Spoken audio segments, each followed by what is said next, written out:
Hi there, Laura Bond here. So I'm just going to update you on some watercolor travel journal or travel to your own backyard.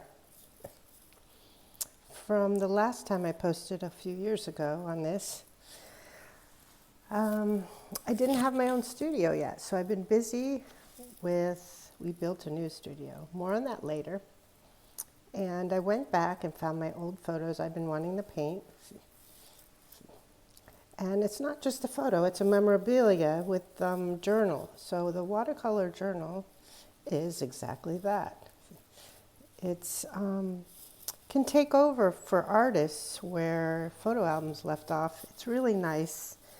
If you're a professional artist or a hobby artist, if you do work for others or work to show or sell, this is a nice break. You can do this specifically for you. Sometimes I paint loose, sometimes I paint tighter. This is a combination, I would say. I left out some of the details. Otherwise, I wouldn't have painted it. I mean, to do every single block in this church.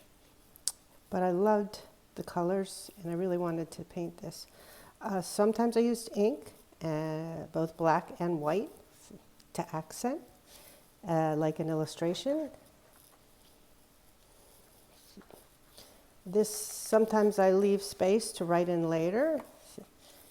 And this, sometimes I'll leave pages for the rest of one trip before I go on to the next one.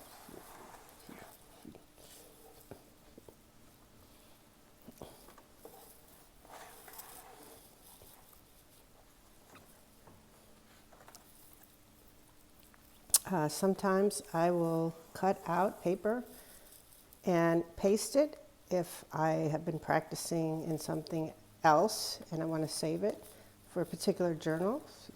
Or maybe I covered something, I don't remember there. And so this one will be finished with the trips from 2024. So I'm saving the pages for that and the beginning of 2025. Now, my very first journal I went over in an old video, and that was from Carrie Walt's watercolor travel journal retreat she had at Wild Acres. Carrie is K-A-R-I, Waltz. She has a YouTube. And we bought Strathmore 100% cotton papers for this. Now, I've shown this before, so I'm not going to show it again.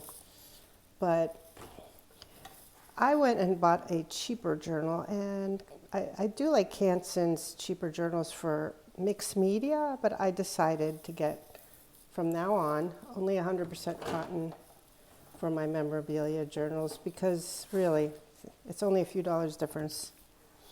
So also a few more tips on that. This one, I'm not going to buy again. It got too dirty. Just from handling it, I'm going to paint it at the end, but it's canvas. Maybe a darker color, but also this one has a thinner paper. And although it's 100% cotton, you can see the wave. And it is a lovely paper, but it does not fall as flat. So this is actually new. I started this year. And I really should have paid attention to the weight of the paper. We went to Maui last month, and so I'm painting a little of that. Okay, so besides this, I have this little one, which I'm going to buy a bigger one. This one is 400, let's see, I'm sorry, 140 pound or 300 GSM. And it is weighted to where it lays flat. I really like that. And I just started in this one. This is an unusual size landscape, but I wanted to do a tree I saw on the river.